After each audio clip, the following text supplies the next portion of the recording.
Broadcasting Region 1. Region 1. This is BBS. Bicol Broadcasting Systems Incorporated. DWLV. 91.9 MHz. Your news and music stations. BBS. Basta Bareta. Sigurado. Alas 6:56. Hali sa BBS News Center Naga. Uyan ang mga nagbabaga. Let's go! Mga baretang sigurado. Ini ang BBS Primetime News. Ato kong maray na aga po sa Ndugabos. Ako po si Junel Cuba. Sa headlines kita kanda sa tuyong mga barata sa lado lokal. Tambakanin armas kan grupo kan mga building NPA na diskubre kan mga autoridad. Pamayupa kan barata sa lado lokal sarong lalaki gadaan kan ini badilun duman sa Banuan kan Ragay Camarines Sur. Mga may kadsadiri nin Jangsya pa digdi sa laog kan na syudad kan na nagapig tiripon asin na pig meeting kan grupo kan Solid Waste Management Office naga yahi kan train kan PNR nagaligaspi liwat na ibabalik. Tuya pa nga pamayukan na mga barata sa lado lokal.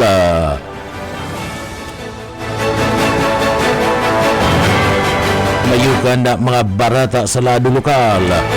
Duwa nga kasulo kanda subanggiya nagabungkaras sa magkasuway na lugar sa Naga Asinmad sa boundary kanda Kamaligan Asin Kanaman. Mayo pa ka na mga barata sa lado lokal.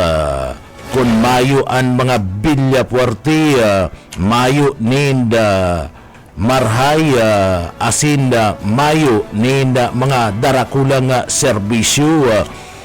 Diyan sa parte mismo kanda Banuan kanda Libmanan na nakagibo arog kanda ginigibo mo niyan kanda pamilya bilya puwerte. Yan ang mga headlines kana mga barata, mga detalyes at yan pagkatapos po nin pagirundong. Si Ginang Rosa, isang masipag na guro, ngunit sa paglipas ng panahon, ang kanyang paningin ay unti-unting lumalabo dahil sa diabetes. Sinubukan niyang uminom ng iBerry. Parang bumalik ang sigla ng aking mundo. Noon kasi hirap ako makakita, lalo na sa araw-araw ko nagawaan. Salamat sa iBerry, hindi nahadlang ang aking kondisyon. Nakatulong itong iBerry sa mga gawain ko. Ang iBerry ay mabibili sa Mercury at sa inyong suking butika. Ginhawa sa inyong mga mata sa presyong pangkaibigan, 17 pesos per capsule. Ato kong liwat marhay na aga ko po si Junel Cuba. Sa detalyes na kitakan sa tuyang mga barata sa lado lokal, ang tambakan ng mga armas kanda grupo kan mga building New People's Army anda na-discovery kana mga autoridad asin man kana tropa kana army sarong matrayon po na operasyon kanda grupo kan kapulisan asin man kana mga miyembros kana army nagsagibo kan sarong dakulang lakdang tangani man na digdi adagos na nga mauntok ang mga illegal na mga aktibidad sa parte mismo kan na probinsya kan na Camarines Norte. Ini matapos man na digdi asin manda digdi mahiling ka na mga autoridad ang sarong tambakan ng mga armas asin kagamitan na pangyera ka na mga komunista nga NPA kana sudma duman sa barangay Baay kanda Labo, Camarines Norte banda nga alas 11:30 kanda sudma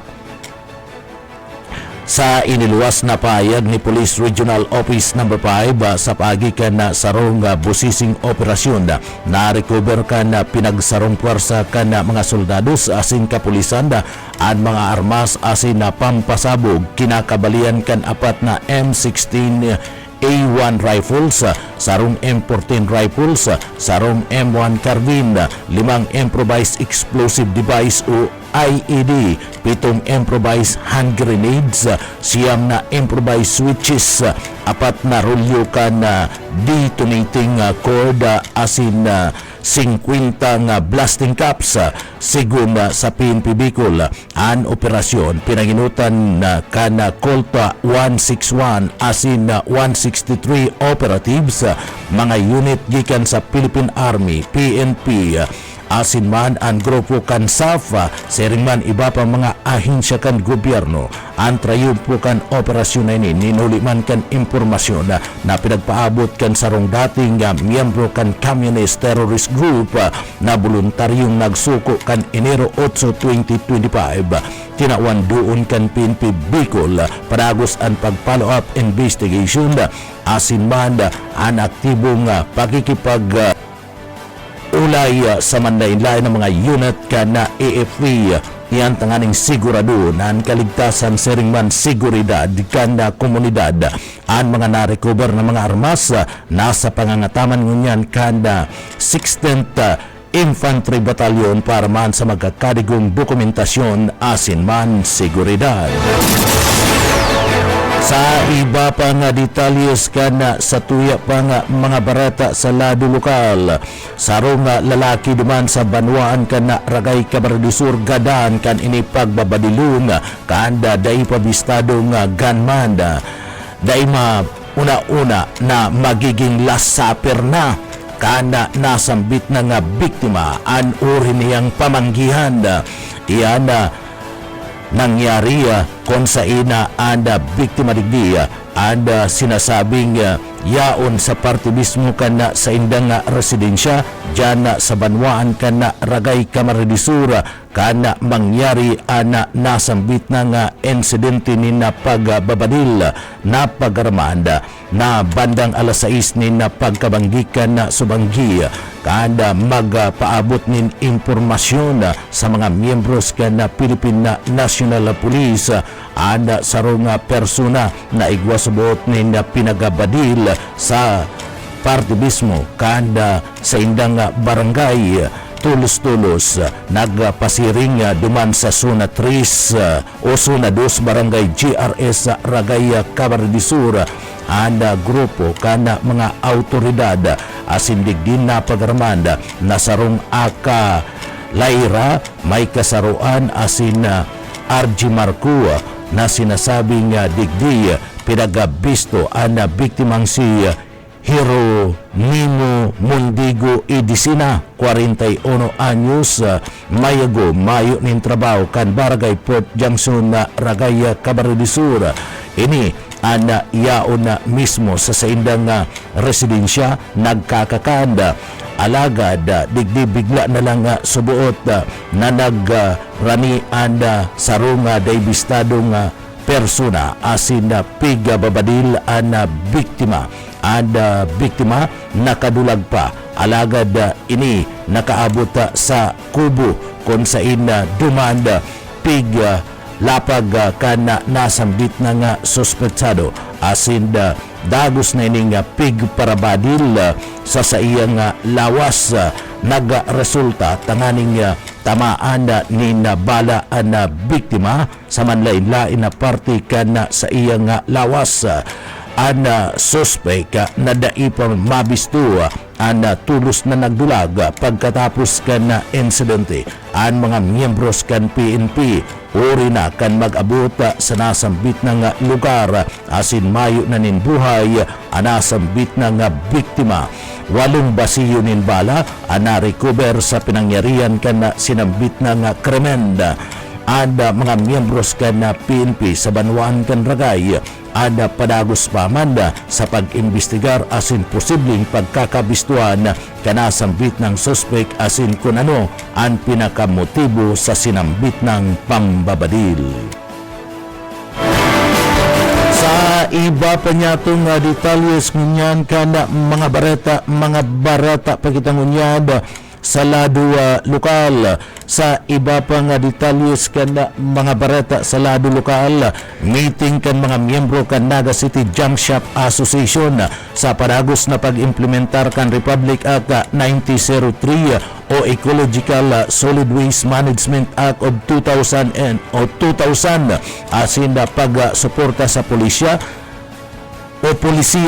kan Republic Act 11898 o ang pinagapod na Extended Producer Responsibility EPR Act of 2022 nagsagibo nin na meeting o pag-uurulay kay baan an may sadiri kan mga junk shop sa laog kan syudad Canaga kan nagtalikod na aldaw an katuyan kan pag-uurulay na ini tanganing makagibo nin detalyadong inventaryo kan mga junk shop asin manda mga pasilidad sa pag-recycle sa laog kan syudad Canaga an inventaryo ini masuporta sa paggibunin estratehiya para man sa pagmanihar kan mga basura susog sa mga nasambit ng mga lay daiman na mitingan kung and mga naghahakot ni na basura at ipagpapangalad na at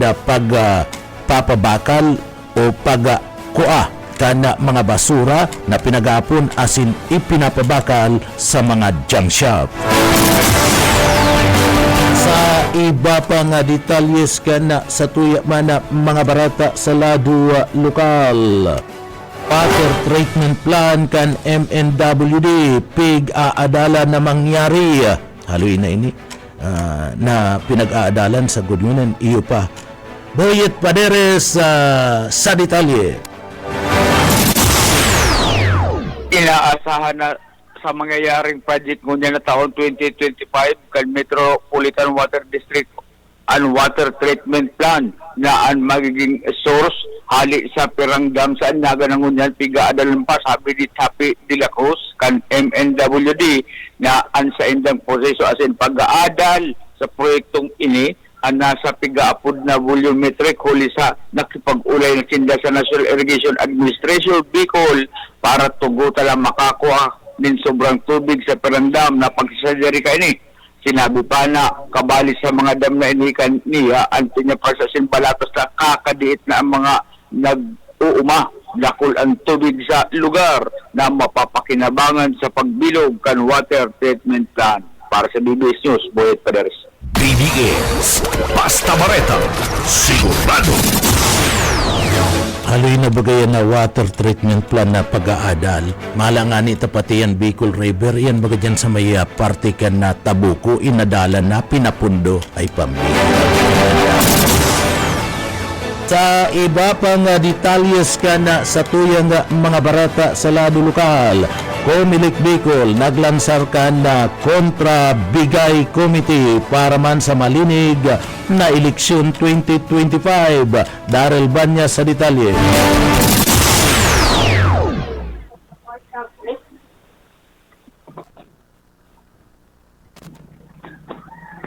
Sa iba pang detalyes ka na sa tuyang mga barata sa lado lokal, nakatalaan na ibalik liwat ang biyay kan na train kan PNR digdi sa laog kan Naga pasiring duman sa parte mismo kan na syudad kan na Legazpi. Siguna sa impormasyon kan manamento kan na PNR sa maabot na pitsa 26 kan bulan kan Pebrero maibabalik na giraray ang biyay kan Philippine National Railways PNR train iyan sa rutang Naga pasiring sa Legazpi vice versa.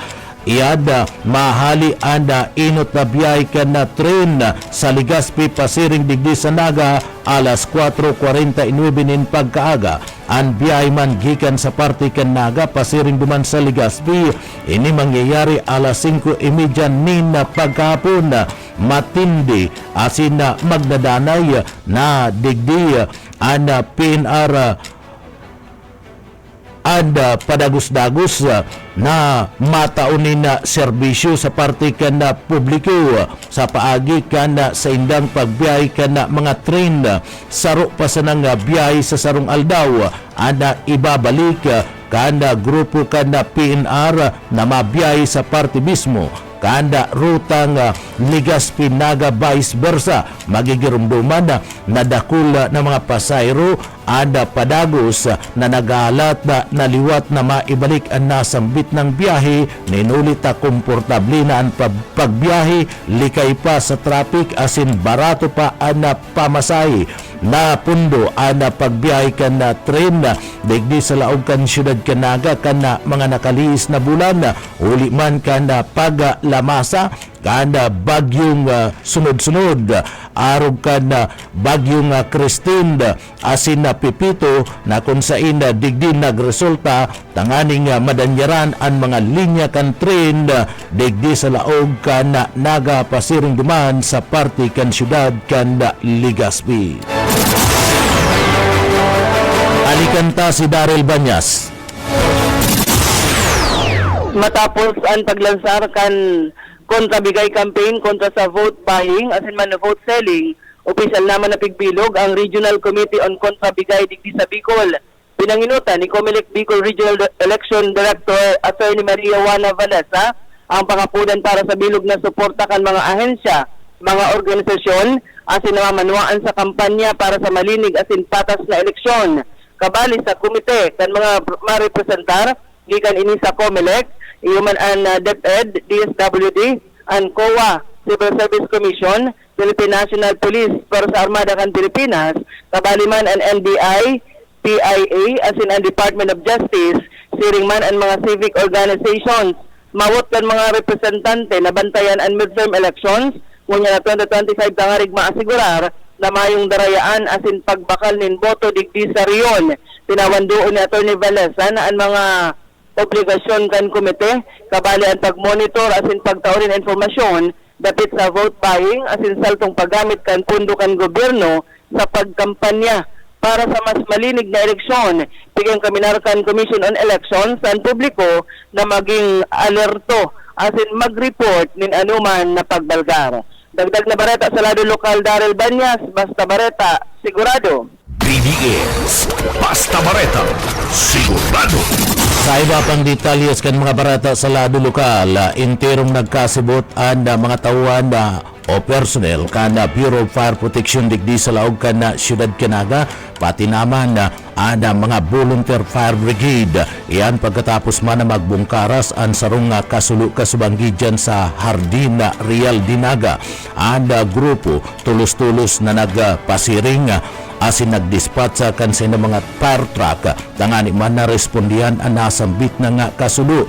Tulos man na pinagtarabangan ini kan mga tauhan kan Bureau of Fire Protection asin man kan mga volunteer fire rescue team digdi sa laog kan Syudad Canaga na ampat man tulos ang nasambit na nga kasulo asin mayo man nin nadanyaran sa parte mismo kan mga residentes sa sinambit ng lugar. Pagaaram pangunyan kan mga miyembros kan Bureau of Fire Protection asin man kan mga autoridad kung piraan danyos asin ano ang pinagpunan kan nasambit na nga insidente nin kasulo digdi sa laog kan Naga kan Subanggi. Mientras tanto, pagkatapos ka nangyaring kasulo dyan sa parte mismo kan Concepcion o sa barangay kan Del Rosario, Naga City, saro man nakasulo pa ang nagbungkaras kan Subanggi alas 7:43 ni na pagkabanggi sa boundary kan Suna 8 San Vicente Kanamanda Camarines asin man sa Suna City Marupit Kamaligan Camarines nasa lugar ang Bureau of Fire Protection tangani man na tarabang-tabang para manda untukon ang nasambit ng kalayo. Pinagtarabang-tabangan niyan kan grupo kan Bureau of Fire Protection na nagigikan sa parte kan Syudad Canaga asin manda kan BFP aliman sa Banwaan kan Kamaligan na Camarines sa inisyal na impormasyon sarong tindahan ana nasulo mantang mayo man ni nadamay na mga pagtaraid na mga harong ana nasambit ng kasulo dyan sa parte mismo kan boundary kan Kanaman asin man kan Kamaligan padagos pa man na pig-iimbestigaran. Sa iba pa nga detalyes kan mga barata sa lado lokal, Pinaga mananaong burak sa kapudpaks sa sentro Kanaga ngunya na aldaw nin mga puso. Bus o kaisminda sa detalye. Nakaprepara na Naga City PNP ngunya na pagkagana konsain mananaunin na burak asin food pack yan sa Plaza Rizal na konsain nakaabang na mga miyembros kan na PNP na bitbit na mga burak na itatao sa mga maagi sa lugar kabali naman na mga sakay kan na manlaylain ng mga sasakyan. Mantang pipilion man ang mga driver na tataanin na food pack na maagi sa nasambitan ng lugar. Katakot kan celebration kan Valentine's Day. Mientras tanto sa PNP Provincial Command alas 7 nin pagkaga magkakaigwaman nin harana sa atubangan gan PNP Provincial Command asin igwaman nin kabayang na programa mananao nin purak asama agi sa indang kampo ngunyan na aldaw alas 7 nin pagkaaga. Dagdag na bareta sa lado lokal Karismenda. Basta bareta sigurado. DDS Basta Bareta sigurado. Agkakasibot niya na ang liderato kan Philippine National Police sa pag-ribay kan na pangaran kan Oplan Katuka pigkumpirmar ni Regional Director Brigadier General Andrew Dizon kada Police Regional Office No. 5 na nakatalaan ng ribayan ang pangaran kan Oplan Katuka na dati nang pigi-implementar sa panahon kaidto ni dating Presidente Digong Duterte ini sa paghanap kan mga dail lisensyadong mga badil durante yan kan kasagsagi kan Oplan Tukhang kampanya kontra sa illegal drugs. Sigun ki RD Dizon sangunyan piga re-revise asinda i-revise na pangaranda ulita negatibo ang dating sa publiko kan pinagaapod na Oplan Katuka kung sain ang Oplan Katuka na pagkakamalan na kana kampanya kontra sa illegal drugs kaya grabe ang iingat niya na kana grupo kana civil security group unit kan Philippine National Police na iyo ang nag-aasikaso kan mga lisensya kan badil ang grupo ang masurat sa sarong gun owner na ma-expired na ang sa indang lisensya kan badil asin kinakaipuan naman na irinyo o isurrender na muna sa ipatura kan pulisya kung sa ina nakaistar ang sarong gun owner na expired na ang lisensya kan sa iyang badil. Uyan parte kan mga pahayag ni RD Brigadier General Andrew Dizon kan PNP Bicol.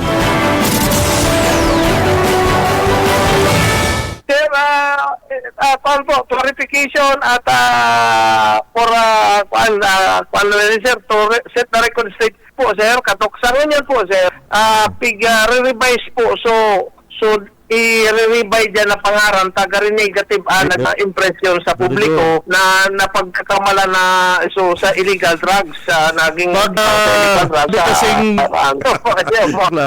grabe po pag-iingat mo niyan kan mga taga civil security group so ahensya na so unit kan PNP na asikaso kan mga badil mga lisensya kan badil tinda po ngonyan so nagigibuki bagong pangaran kan proseso ta an kuan po cancer an approach po susuratan or i-informar so gun owner na ma-expire na or expire na sa iyang lisensya kaya po ng irinyo o bien i-turn in mo na or safekeeping sa munisipyo na kung saan siya naka-start. Partiyan kan mga pahayag ni Regional Director Brigadier General Andrew Dizon.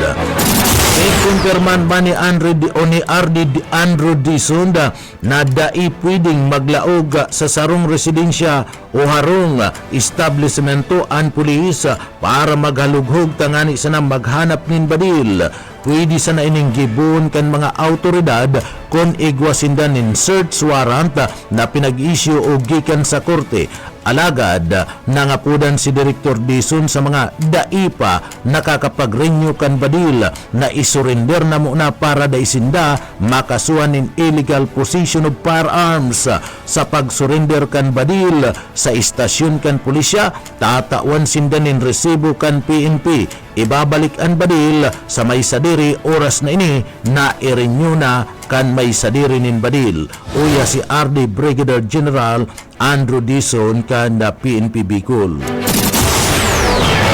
Ituturn in niya po, sir, tatawan siya kay resibo, duman po ito sa station. Pag na-renew na po niya, sir, ibabalik na po sa iyo sa badil po, sir. Okay. Dahil po talaga, sir, unless may search warrant hali sa korte, sir. Yan mga ganyan, sir. Or pag may paninda i-rehistro, sir, iturn in na muna para nyaon sa police station. Sigurado na dahil mawawara. Sir, pag magayon mo niyan, sir, kapag nag-renew, may 5 years, may 10 years, na renewal po, sir. Partiyan kan mga payag ni Police Brigadier General Andre Dison, ang Regional Director kan PNP Bicol. Bilang pagtanaw ning utang na buot sa mga taga o kan mga tagalibmanan sa kadakol-dakol na tabang na pigdarakan pamilya Villapuerte puon pa kan panahon ni dating Congressman asin dating Gobernadora LRB sagkod sa panahon ni Congressman Elry Villapuerte, Congressman Mix Villapuerte asin ngunyan Gobernador Luigi Villapuerte. Kaya ang mga taga-banwaan kan libmanan solido ang suporta na itinatauman sa pamilya Villapuerte bilang pagtanaw nin utang na buot. Ninulit kun mayo ang mga Villapuerte dai makukua kan mga tagalibmanan ang mga tabang na ang mga Villapuerte sana ang nakagibo kaini sa probinsya kan Camarines Sur asin man sa banwaan kan libmanan. Bakong arog da kan kalaban ngunya ni Gobernador Luigi Villapuerte na nagduman sa libmanan Camarines Sur asin ang ginibo magparapantuyaw mayo man nin tabang na daradara. Uya ang parte kan mga pahayag ni Mayor Ches Camara kan libmanan Camarines Sur. Totoo po yan. Alam mo po, pagkalaban mo sa politika, gabos gigibon, makakrear ng mga Facebook fake accounts, para rauton ka. Dahil naman yan po. Alagad ang tao ang makakapagsabi na through the years, ang nagtatabang mo ang mga Villapuerte. Digdi lang po sa libmanan, halos pagmati ko po ang populasyon ng libmanan, 116,000. Halos po na-touch na kang pamilya kang Villapuerte, poon pa po dumangki LRB, scholarship program, hospitalization ng mga dahil makaluwa sa hospital po, Tadakul Beach. Correct. Ang katotohanan na without Villapuerte, dahil po matatabangan mga senior citizens, igwa pong mga na-hospital sa Manila na sa paagi po kang Villapuerte, natatabangan. Kaya dahil naman po makukuyan ang mga tao, madidiharan na dahil mag-admire talaga sa Villapuerte. Kung mabutwa ka, arog ka sa kandidatong kalaban ni Governor Elry Villapuerte, nagigdi sa ligmanan ang epigpos yung mga raot na tinampo. Dahil naman makakaya na maipatrabaho tulo sa Benji. Ako tuwang man lang ako sa pwesto. Pero ang hihilingon niya, itong pigpupos niya, si inagihan niyang tinampo, may more or less 4 kilometers po doon man na napahaman, na nagayong-gayo niya. Dahil niya man ipigpos. Kaya sabi ko, madayo man igdi sa ligmanan, dapat magpangako na lang siya, magkakang kikibuhan niya. Kung tatsaran niya po ang mga raot, dahil naman niyang kayang madalian lang na maipatrabaho tulos. Luhay-luhayon ka po yan. Kaya ako nga po, kung makaulay ko yan, paparamang ko po yan. Total, siya kandidato, nasa area of listing niya sa ko, mag-courtesy siya sa ko, kanig matukduan ko siya kan tamang kondukta. Baka kung madigdi siya, dahil nga na isang paaram sa mo, dahil pa man campaign period, paano ka man digdi sa ligmanan na dahil nagkukortesy siya sa mayor. Kaya kung nahiling ko lang po siya, duduman ko sinda, sisitarong ko sinda. Ano pa ng lugar mo mag-iigdi ka sa ligmanan, na dahil ka man dignitaries, bako ka man nakatukaw na opisyal kang gobyerno, madigdi ka sa ligmanan, magtatatsal ka, mambabatikos ka ng mga incumbents. You have no place in this municipality. Totoo po yan. Ako sana po, mariak po respeto, tulad kitang alkalde, maigdi ko sa libmanan, dahil pa man campaign period, mayok kang permiso, mambabatikos ka, dahil ko yung matutugutan. Dahil po ako, Sir Benji, maanggot sa iya, in the sense na kandidato siya, kundi ang ang pagtaon lang ng respeto, yung gusto ko lang hagadon. Takita po dahil nagbabawal na magbisita sa libmanan, dahil kita nagbabawal na magbisita taday pa man campaign period, pero magrespetar man kamo sa namamayo kang banwaan, kasi dahil man yan pwede na nihoy-nihay, mayo ka pong respeto. Ang pinaka, sabi kaya ni dating Congressman Sal Fortuno, ni Idol, the virtue that separate man from the best is gratitude. Pero may kang magtatanaw ng utang na buot. Sa iyan, tao kita eh. Yan po ang mga tagaligmanan kung ano taday hard po sa Villafuerte. Artiyan kan mga pahayag ni Mayor Jess Camara kan Banwaan kan Libmanan Camarines Sur. Si Bong Rodriguez kakaulayon asin tutukduan nin maray na pag-uugali asin man nin tataong pagkortesiya o tamang pagkortesiya sa mga local official ni Mayor Jess Camara kan Banwaan kan Libmanan Camarines Sur.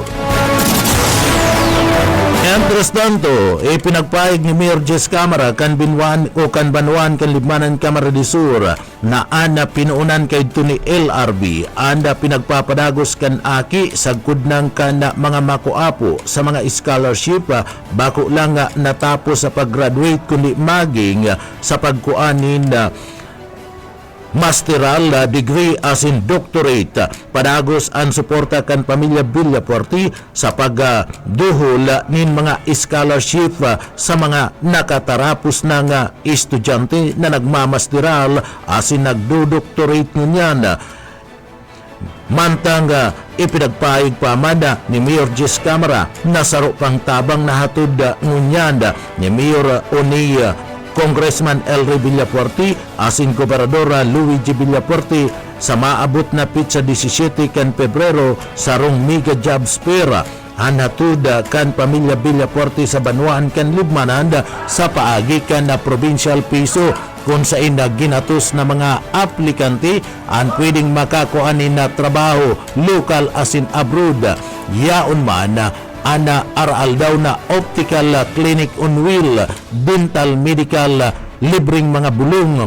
Iyan gabus hinahatod ninda Congressman Elry Villafuerte, Gobernador Migs Villafuerte asin man kada Bicol Saro Party List, mayo nin ibang politiko na nakagibo kayan sa partibismo kada probinsya nin Camarines Sur urog na sa parte kanda Banwaan kan Libmanan kundi ang mga programang ini nagibo kan pamilya Villafuerte sa pamamayo ni Congressman Elry Villafuerte. O yan parte kan mga pahayag na yan ni Mayor Jess Camara kan Banwaan kan Libmanan. Tama po. Tabing po yan sa laman, kan mga makuapo, kan mga aki. Ini pong mga scholar ni LRB kadtong mga professionals na ngunyan. Dahil nga po natatapos sa 4-year course, pati po sa mga graduate school, masteral, doctorate, nagtataw po pong scholarship. Tapos na sector po, arog mo niya na February 17, may mega job fair po kami in cooperation kung Public Employment Services Office kang Kapitolyo. Tirana naman po, ginatos na naman ang magkakaigwang employo kani, local and abroad. Dadagahon mo po digdiyan sa Banwaan ni Libmanan. Sa tabang po yan kan probinsya. So, pero kan mga personal na mga ipigtatabang, mga wheelchairs, crutches, ini pong aral daw sa mula, duwang barangay pigdadaraan optal, itong na nagtataw po ng libreng salaming sa mata, dental, medical, nagpapa-blood cream, libreng mga bulong. May man pong ibang nagtatabang na yan, ang pamilya Villafuerte, na kung bako sinda nakatukaw po, dahil po yung makukuha sa Banwaan na Libmanan. Kita po, halina sa Libmanan, may mga nag-agi naman po, digdi nagservisyo. Bako man naasirin kayan po ka higos as in kakompleto po ang ipagtataong serbisyo sa Banwaan ng Libmanan. This is the reason why nagtatao pong gratitude ng utang na buot ang mga taga-Libmanan sa pamilya Villafuerte. Artiyan kan mga pahayag ni Mayor Jess Camara kan Banwaan kan Libmanan Camarines Sur. Ang Banwaan kan Libmanan nagpaabot din dakulang suporta sa partibismo kan pamilya Villafuerte sa panginginot ni Congressman Elry Villafuerte, Governor Luigi Villafuerte asin man ni Congressman Migs Villafuerte patin kan Bicol Saro Party List. Yan mga tugangan kat tiripunan kan mga barata. Sa pangarangkan sa tuyang mga nakaibanan sa pagpaabot nin mga barata, yaon dyan sa Engineering Department kaibanan ta dyan si Sir Stephen Pabis, asin Chief Engineer Ariel Camarote. Ako po ang sinong para barata si Junel Cuba, mabalus kan sa pong pagantabay, mapasatuya pulugod, an biyaya patin, an bendisyon kan mala Diyos. Basta barata, sigurado. PDS Basta Bareta, sigurado.